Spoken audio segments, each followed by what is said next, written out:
Hemos hablado de qué era el control de acceso al medio, el problema de que yo tengo a veces medios de acceso compartido, en el que cuando yo envío, en principio todos los que están en ese medio escuchan o oyen el mensaje y por tanto hay que arbitrar alguna manera de que se reparta el tiempo de transmisión, de que cuando alguien envíe los demás pues esperen o lo que sea. Entonces vimos que el protocolo más simple para eso era lo que se llamaba ALOA y bueno, protocolos parecidos que se basan en simplemente que no haya suficiente carga como para que haya muchas colisiones, muchos envíos a la vez y simplemente las estaciones envían confiando en que ninguna envíe a la vez y básicamente no haya colisiones porque no haya demasiado tráfico pues, para colisionar. Y básicamente vimos que bueno, ALOA era eso y había unas variaciones un poco más sofisticadas haciendo que haya los tiempos en los que se puede empezar a enviar sean comunes, pues eso reduce un poco la probabilidad de colisión. Pero la idea es que hay cosas más sofisticadas y un poco de eso es de lo que va la clase de hoy.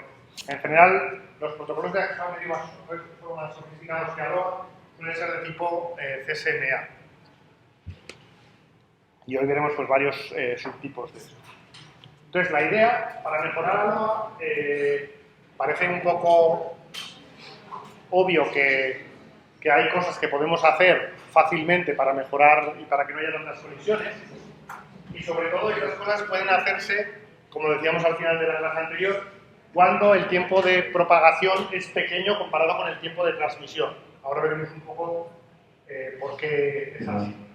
Pero bueno, la idea es que si pensamos cómo funcionaba ALOA, hay una mejora obvia para conseguir que haya menos colisiones, que es que al menos las estaciones podrían, cuando van a transmitir, observar si hay alguien transmitiendo y si hay alguien transmitiendo, no transmitir ellas. Entonces esa idea es lo que se llama CSMA, que quiere decir Carrier Sense Multiple Access, acceso múltiple con detección de portadora. Antes de que vaya a enviar, miro si en el medio hay algo, hay una portadora de señal de alguien más que está enviando y entonces no envío. Entonces eso en realidad vamos a ver que solo tiene sentido si la transmisión va a durar lo suficiente comparado con el tiempo que tardo en mirar si hay transmisión. Porque si en general, si cuando yo miro a ver si hay transmisión, es decir, tengo que pasar un tiempo pequeño observando si alguien más está transmitiendo, las transmisiones son tan pequeñas que para cuando he acabado de observar y voy a enviar, de todas maneras, ya en general el otro habrá acabado, pues no tiene sentido mirar. Entonces, básicamente solo tiene sentido si el tiempo de observación es pequeño comparado con el tiempo que de verdad estoy transmitiendo. Si en general, si cuando yo observo y hay alguien, cuando voy a transmitir seguirá habiendo algo. Entonces, en general, eso al final se va a traducir en que es útil cuando el tiempo de propagación es mucho más pequeño que el de transmisión. Y aparte de eso, también tengo que decir qué hago si cuando voy a transmitir el canal está ocupado. Pues básicamente lo que puedo hacer es esperar a que esté libre y entonces transmitir yo, o bien otras técnicas son, pues puedo esperar un tiempo aleatorio y volver a mirar. Cada una tendrá ventajas e inconvenientes, pero bueno, básicamente los protocolos de este tipo que se basan en yo antes de transmitir miro y según si hay alguien transmitiendo, pues hago algo para esperar o para no transmitir hasta más tarde, pues básicamente es lo que se llama CSMA. Que como decía, pues las siglas quieren decir acceso múltiple con detección de portadora antes de enviar. Entonces, la idea de CSMA es eso. CSMA no va a eliminar todas las colisiones, porque fijaros que al final puede seguir habiendo colisiones porque el tiempo de propagación no es cero.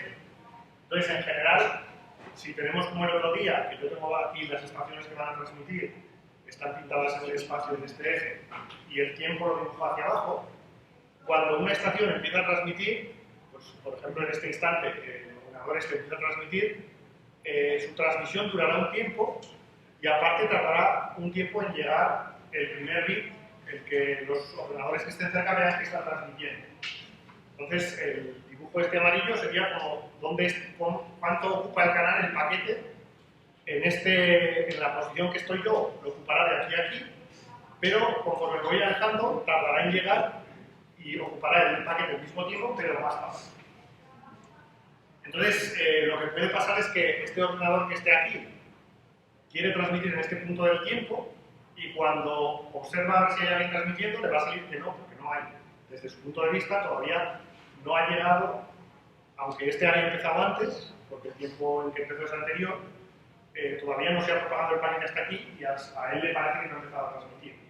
Entonces sigue pudiendo, aunque yo use ese algoritmo, aunque yo mire antes de transmitir, sigue pudiendo pasar que yo mire y no haya nadie transmitiendo, y yo mire y no haya nadie transmitiendo, por lo que los dos transmitamos, y al final acaba colisionando el paquete. Alguien que esté escuchando aquí, por ejemplo, lo que verá es que primero empieza a escuchar el paquete del primero, bueno, el segundo, y cuando ya había escuchado un trozo bien, entonces empieza a llegar el primer bit del primero, y al final los paquetes se han colisionado. Es decir, yo no oigo más que la interferencia. Entonces, la idea es que CSMA no nos va a poder quitar todos los casos en los que un paquete colisione con otro, pero la idea es que algunos sí que los quitará y en realidad si el tiempo de propagación es pequeño, quitará muchos. Entonces, básicamente eso. Ahora influye no solo la velocidad, influye también el tiempo de propagación, el tiempo que tardan en general los paquetes de otros en llegarme a mí. Si el tiempo de propagación fuera cero, fijaros que cuando estas líneas se arrancan horizontales, entonces lo que pasaría es que ya si yo miro y ya la voy enviando, pues pagaría y no enviaría. Pero como el tiempo de propagación hace que se tarde un poquito, ese tiempo que se tarda en llegar es un tiempo en el que puede producirse una colisión. Entonces, este fenómeno, estos efectos, van a depender de la relación entre el tiempo de propagación y el tiempo de transmisión. Y se suele escribir un parámetro que se llama el parámetro A, que es simplemente pues, el tiempo de propagación máximo de esa red entre el tiempo de transmisión de esa red. Entonces, ¿qué quiere decir el parámetro A? Perdón, el tiempo de transmisión de los paquetes que usamos. Entonces, ¿qué quiere decir el parámetro A? Más o menos, si el parámetro A es grande, significa que los tiempos de propagación en realidad son muy grandes comparados con el tiempo que estoy transmitiendo un paquete. Entonces, más o menos se ve algo como lo de nuestra izquierda. Yo transmito un paquete que dura, pues, yo qué sé, unos pocos milisegundos, unos microsegundos, pero en realidad, desde que yo empiezo hasta que ese paquete llega a cualquiera que esté muy alejado, pasa mucho tiempo. En general, no se cumple que... O sea, puedes cumplirse que cuando yo haya acabado de transmitir el paquete, en realidad hay gente que todavía ni ha empezado a llegar. Entonces, eso es lo que indicaría un parámetro A pues, bastante grande, que el tiempo de propagación es mucho más grande que el de transmisión. Y cuando el parámetro A es pequeño, es decir, si el tiempo de propagación es muy pequeño comparado con el de transmisión, significa que estoy cerca del caso ideal que decíamos antes. En general, el paquete tarda en llegar un tiempo hasta los que están más alejados de mí, pero en ese tiempo yo todavía sigo transmitiendo. En general, el tiempo que estoy transmitiendo un paquete es muy grande comparado con lo que el paquete tarda en empezar a llegar pues, a un punto muy alejado. Entonces, el otro día hablábamos, haciendo la aproximación de que siempre pasaba esto. De que en general, si pasa esto, yo casi puedo hacerme la idea de que no hay tiempo de propagación, porque el tiempo de propagación importa. Pero bueno, la cosa es que según las velocidades de transmisión, los tiempos de propagación, los tamaños de paquetes que yo use, porque claro, si uso paquetes más grandes, al final pues, el tiempo de transmisión va a ser más grande comparado con el de propagación. Entonces, según esos parámetros, yo puedo tener una red que sea más de un tipo o más de otro tipo. Y por supuesto, algunas en las que estoy cerca de la frontera y pues no podré decir claramente que son del mismo tipo. En general, los medios de cable y los medios de poca distancia suelen ser de este tipo. Porque el tiempo de propagación es muy pequeño, yo transmito paquetes grandes, entonces el tiempo de propagación casi no cuenta. Y los medios inalámbricos, sobre todo si son de muy larga distancia, cuando usamos satélites y cosas así, suelen ser de este tipo. En realidad, yo transmito todo el paquete con la antena y todavía igual ni siquiera he empezado a llegar al satélite o al que está en el lago lejano. Y en general, pues voy a tener cosas de este tipo. Entonces, ¿por qué contamos esto? Porque la eficiencia de lo que decíamos antes, de mirar antes de transmitir, depende de que estemos en un tipo u otro.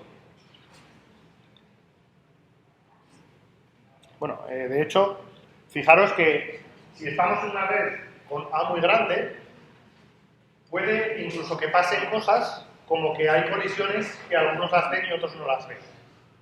Porque, por ejemplo, si este ordenador empieza a transmitir aquí y este otro empieza a transmitir aquí, alguien que esté aquí, alejado, no le parece que estos paquetes colisionen. Porque primero recibe el del primero, o sea, el de la derecha, y luego recibe el de la izquierda. Desde su punto de vista, llega el primero uno y luego otro. A alguien que esté muy lejos por el otro lado le pasa lo mismo. Y sin embargo, a alguien que estuviera por aquí en el medio, primero empieza a ver el paquete de la izquierda, cuando todavía no ha acabado de verlo, empieza a llegar a la derecha, y desde el punto de vista de alguien del medio, los paquetes han colisionado. Entonces, en estos casos, el concepto de colisión es un poco más difícil, porque yo no sé seguro si ha colisionado o no, puede que si los tenía que recibir alguien que está aquí, no hayan colisionado. En estos casos, en general, si hay una colisión, la colisión es para todos. Todos ven que hay una colisión.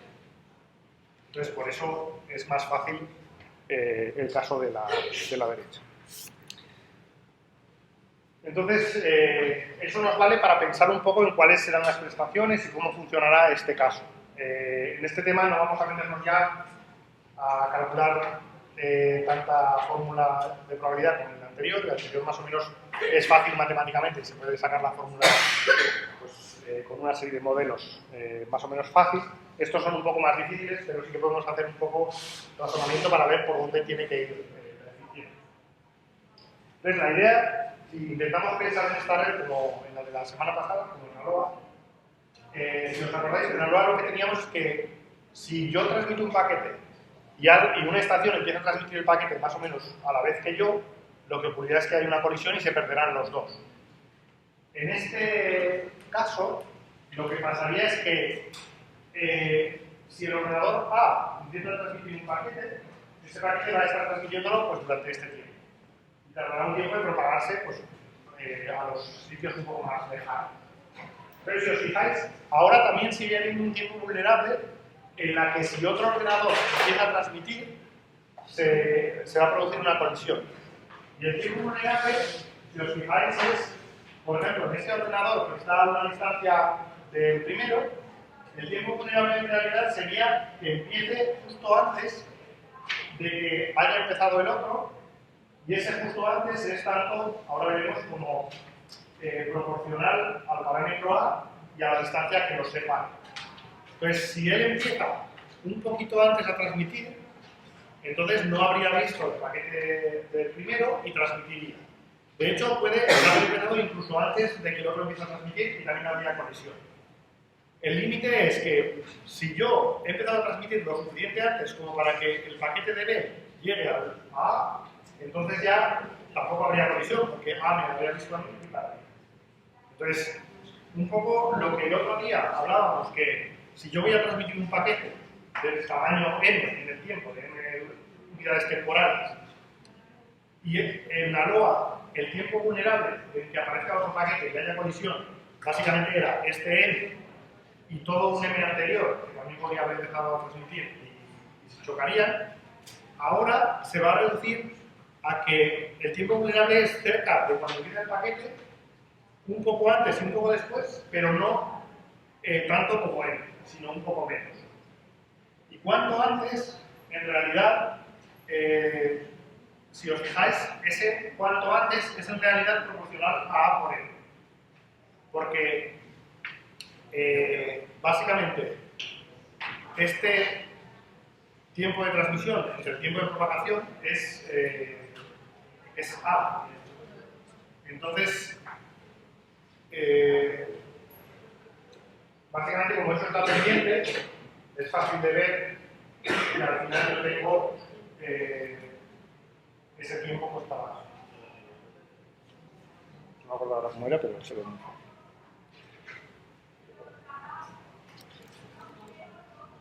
Pero bueno, la cosa es, básicamente, en lugar de ser 2 por n, el tiempo vulnerable ahora es A por n. Eso es un máximo porque obviamente el ordenador que está aquí, para alguien que transmite aquí, los que están cerca tienen menos tiempo vulnerable que los que están lejos. Porque si empieza este ordenador lejano, pues podría haber empezado más tiempo antes que uno que esté más cerca. Pero vamos, al final es proporcional pues, a lo que el tiempo de propagación es relacionado al tiempo de transmisión. Entonces, simplemente, si yo hago esa misma... Bueno, no hago la fórmula porque es un poco más difícil. Pero el caso es que, lo mismo, si os acordáis, el otro día dijimos que si yo tengo tiempo vulnerable 2m, me salía una eficiencia pues, como la línea 2. Si yo tengo tiempo vulnerable n, lo que ocurre es que el exponente ahora es menor, entonces la función puede subir un poco más y acercarse a esta fórmula ideal. Entonces, cuando el tiempo de propagación, o sea, cuando el tiempo vulnerable lo estoy reduciendo, en realidad lo que estoy haciendo es que me salgan curvas que son capaces de subir más y acercarse más a esto. Es decir, si hay poca carga, hay todavía menos colisiones, porque en general muchas de las colisiones, cuando vaya a ver el transmisor, no las transmitirá porque habrá visto a otro que está transmitiendo, entonces es capaz de subir más antes de empezar a ver muchas colisiones y carga. Entonces, la fórmula o la función de eficiencia de los protocolos TSMA son curvas de este estilo. Suben más que las de la NOVA, pero al final sí es un poco lo mismo. Cuando voy yendo hacia la derecha significa que estoy metiendo cada vez más tráfico y que hay más estaciones que les está por transmitir aleatoriamente en un momento dado.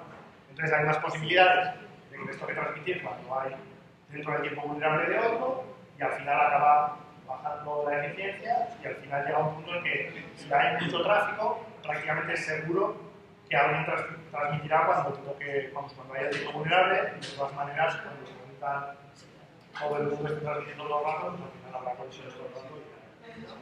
Entonces, básicamente, no quito el comportamiento de antes, sigue siendo que cuanto más carga hay, aumentan las posibilidades de colisión y al final la eficiencia va a cero porque todo el mundo está transmitiendo y chocando, pero lo que hace este TSMA es que tarde más tráfico, más carga en llegar a pasar. Entonces, no vamos a ver la fórmula esta, es un poco, el problema analítico ya se hace más difícil y sale un poco de lo que por recoger un curso como este, pero pues, más o menos con ese razonamiento veis fácil que es del mismo tipo, simplemente va subiendo más. Entonces, eso es la filosofía básica de TSMA. Es, antes de empezar a transmitir, voy a mirar a ver si alguien está transmitiendo y con eso consigo que haya menos colisiones. Y esas menos colisiones se traducen en que la eficiencia puede llegar a subir más, llegar a más carga sin haber colisión. Aún así, esa filosofía básica se puede hacer de varias maneras. Y hay diferentes variedades un poco según cómo organizo, sobre todo según qué hago con estas cosas. ¿Qué hago si el canal está libre cuando miro? ¿Y qué hago si el canal está ocupado cuando miro? O bien, ¿qué hago si a pesar de todo pues hay una colisión? Porque a veces habrá.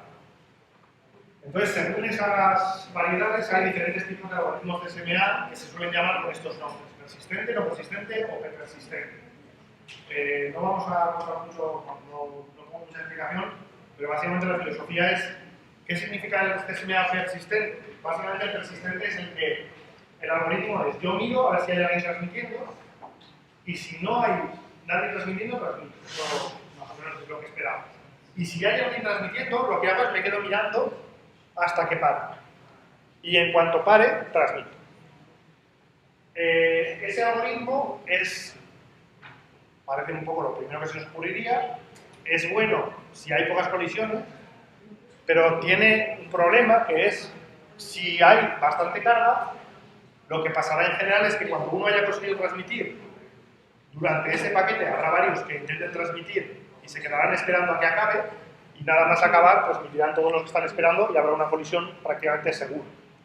Entonces, el TSMA persistente es como más agresivo y en general pues solo funciona si no hay tanta carga, porque si hay mucha carga lo que pasa es que enseguida las colisiones se acumulan. Pero bueno, aún así eso se puede arreglar y bueno, nos deciros con todo el dinero, ¿no? Pero bueno, es un poco lo que se usa en Ethernet, con alguna variación. El CSMA no persistente es un poco intentar no ser agresivo y seguir el algoritmo de, si yo estoy observando y hay otro transmitiendo, para evitar que todos los que estemos esperando a transmitir esperemos a que acabe y transmitamos entonces, y haya conexión seguro, lo que hace el no persistente es, si yo miro y está otro transmitiendo, espero un tiempo aleatorio, con la idea de que si todos hacemos eso, si todos esperamos un tiempo aleatorio, lo que pasará es que de todos los que estén esperando a que acabe uno le tocará primero, o sea, le habrá salido menos tiempo, ese empezará a transmitir y los otros, con un poco de suerte, no caerán en el tiempo vulnerable y esperarán a que acabe ese también. Entonces, el CSMA no persistente es menos agresivo y es más respetuoso con los demás, pero lo que pasa es que, claro, en general, si hay poca carga, lo que hace es que a veces pues, yo voy a transmitir, me encuentro un paquete que está transmitiéndose y solo por eso ya pues, espero un tiempo ya igual para transmitir. Entonces, en general, desperdicia más el canal si hay poca. Y luego hay cosas intermedias. De hecho, pues, la típica es el P persistente, se trata de que también se van a hacer slots como pequeños ranuras como en algo ranurado, pero esas ranuras no hace falta que sean compartidas por todo el mundo, sino simplemente cada dispositivo considera que la ranura básica es, yo que sé, un milisegundo o lo que sea. Entonces, cuando quiere transmitir, mira a ver si está transmitiendo algo. Si está transmitiendo algo, o incluso si no está transmitiendo algo, lo que hace es mira una probabilidad P. O sea, hay una probabilidad P definida en el algoritmo y por eso lo de P persistente. Entonces, por ejemplo, si la probabilidad es 0,2, lo que hace es, si encuentro el canal libre, con un 20% de probabilidad transmito y con un 80% aún así espero. Y cuando encuentro el canal ocupado, simplemente espero. O sea, paso al siguiente turno, en el que volveré a mirar y si está libre, transmitiré con probabilidad P o no transmitiré con 1 menos P. Entonces, ¿qué hace eso? Básicamente es como una mezcla entre los dos. Si encuentro el canal libre, puede ser que varios encuentren el canal libre y aún así uno transmita y otro no. Entonces, eso intenta evitar un poco las colisiones y ser una cosa intermedia entre los dos. Entonces, normalmente, el persistente interesaría cuando hay poca carga, porque es muy eficiente. El no persistente interesaría cuando hay mucha carga, y este es un poco una manera de combinarlos. Y bueno, al final hay varios algoritmos y varias cosas que se pueden hacer en diferentes situaciones. Entonces, normalmente las redes de tipo Ethernet, o sea, las de cable normales, lo que suelen hacer es usar el persistente y simplemente poner después un algoritmo de evitar que haya varias colisiones seguidas. No sé si podrán ver lo que era el backoff en Ethernet. Básicamente en Ethernet lo que se hace es, por defecto, es persistente. Yo cuando voy a transmitir, intento transmitir. Si hay alguien ocupando el canal, si veo que hay otro transmitiendo, espero a que acabe. Y ahí es posible que se acumulen varios a esperar a que acabe uno. Entonces, si hay una colisión cuando estás esperando a que acabe alguien y transmites y hay una colisión, lo que haces es, a la siguiente vez que transmites ese paquete, ya sí que esperas un tiempo aleatorio. Entonces, hace una mezcla entre estas técnicas, pues un poco es persistente, pero si hay colisiones va esperando cada vez un tiempo aleatorio más grande para que haya menos colisiones, si sé seguro que haya menos. Entonces, un poco los algoritmos se van complicando y van añadiendo ese tipo de técnicas. Pero bueno, nosotros eso lo que queremos es hacer un poco, pensar cómo funcionan las prestaciones y cómo son los números de estos protocolos, entonces, saber que existen estas cosas. Pero bueno, vamos a ver, intentar sacar alguna medida de cuál es la velocidad de estos protocolos. Hemos dicho que más o menos van a subir más que arroba, van a tener más eficiencia. No vamos a calcular esta curva, pero hay un número que sí podemos hacer más o menos fácil, que es calcular cuál es el máximo de prestaciones que puede tener ese protocolo. Entonces, la idea es que pueda hacer una aproximación a cómo funciona CSMA es decir, a lo máximo que puede llegar,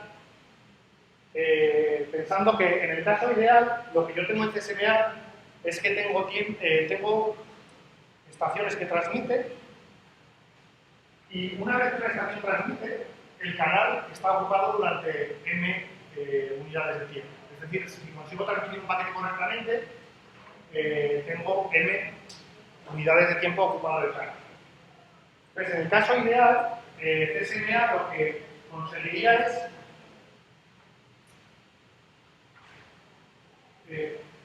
podemos pensarlo como que... Voy a poner el dibujillo que está por ahí. Podemos pensar como que CSMA lo que consigue es, cuando transmite un paquete, luego pasará un tiempo hasta que alguien consigue enviar el siguiente paquete. Y ese tiempo, que se va a desperdiciar porque quizás el siguiente que envíe esté lejos, ese tiempo es del orden también de A por N. Porque quizás yo ahora he enviado ese paquete, entonces el siguiente que envíe será por aquí. Entonces, básicamente, pasa un tiempo vacío en el que nadie envía del orden de A por N. Entonces, si hago esa suposición, que CSMA lo que consigue es que yo envío un paquete, luego se desperdicia un tiempo pequeño, del orden del tiempo de propagación, y luego alguien vuelva a conseguir enviar un paquete, y luego se vuelva a desperdiciar un tiempo del orden del tiempo de propagación, más o menos tendría que la eficiencia de este protocolo es, yo tengo intervalos del tamaño n en los que estoy transmitiendo algo, separados por intervalos de tiempo A por m, que son más pequeños, si el tiempo de propagación es pequeño, son más pequeños, en los que se está decidiendo, o vamos, no transmite nadie, como es el protocolo. Pero si yo tengo un protocolo que transmite algo de valor durante m y luego espera A por m, básicamente la eficiencia, el tiempo en el que yo estaría enviando algo útil sería n de cada n más A por m, porque luego se repetiría. Básicamente este patrón se repite todo el rato, entonces el porcentaje de tiempo que transmite algo de valor es n entre la suma de m más A por m. Es decir, m entre 1 más A por n, es decir, que significaría la m, es independiente del tiempo del paquete, y me saldría que más o menos la eficiencia de este protocolo, en el caso ideal, sería eso, 1 entre 1 más A. Entonces, básicamente, eso lo que nos daría es el caso ideal. Es un valor solo, no depende de la carga, porque estamos quitando la carga. Pero dependería hasta cuánto puede subir esta gráfica. De hecho, no puede subir más, salvo que aproveche pues, los espacios entre un paquete y otro. Entonces, básicamente, ese es un límite teórico de los protocolos tipo CSMA, pues al final yo no sé cómo es esta gráfica, seguramente subirá más que la de la LOA, pero su máximo, a lo que puede llegar, que puede que nunca llegue, es 1 entre 1 más A. Entonces, este 1 entre 1 más A siempre va a salir menos que 1, que es lo que habíamos visto antes a la esto. Y de hecho, eso solo tiene sentido si A es muy pequeño. Que saldrá algo cercano a 1, pero más pequeño. Si A es muy grande, esta gráfica va a salir, o sea, esta línea va a salir incluso más baja que la de la LOA. Porque al final, incluso en la LOA, pues de vez en cuando estaré transmitiendo y no desperdiciaré tanto. Pero eso, pensar que es un caso ideal. Porque estamos suponiendo que, por una parte, no se desperdicia más que ese tiempo, que eso en general va a ser cierto, pero por otra parte es el máximo. Quiere decir que hay algo para transmitir. Lo mismo que en la LOA, quizás si las estaciones están transmitiendo por paquetes por segundo, ninguna quiera transmitir en ese instante. Entonces esto sería todavía más bajo. Es un poco de cuando estoy a la izquierda, significa que no hay casi colisiones, pero es que tampoco nadie quiere transmitir, así que no transmite. Entonces, si yo mando una carga de 0,3, lo mejor que puedo sacar es 0,3% del tiempo, el 30% del tiempo enviando algo, no hay nada más que enviar. Entonces, lo que va bajando es porque hay colisiones que pierden algún paquete. Y llegado a un punto, aquí ya la bajada es porque hay tantos envíos que se está desperdiciando el tiempo en colisión. Es decir, aquí hay Aquí el valor es pequeño porque no hay nada que enviar, y a la derecha el valor es pequeño porque aunque se está enviando mucho, se está perdiendo casi. Y bueno, la otra cosa es que, claro, esta fórmula ideal también es un poco aproximada porque depende de cuánto de que yo haya puesto que el valor determinado sea por eso. En realidad es de ese orden, pero claro, cuál es el factor es un poco lo que yo quiera poner. De hecho, hay que ahí poner en lugar de A, 2A, y básicamente pues me sale 20 euros más 2A, claro. Entonces el valor no significa tanto. Lo que significa es que si el valor del tiempo, si el parámetro lo puedo hacer muy pequeño, esto se puede hacer rápido. De hecho, un poco, claro, también si uso CSMA persistente o no persistente o no sé qué, pues hay quien hace aproximaciones de cuánto debería ser ese A y qué factor poner.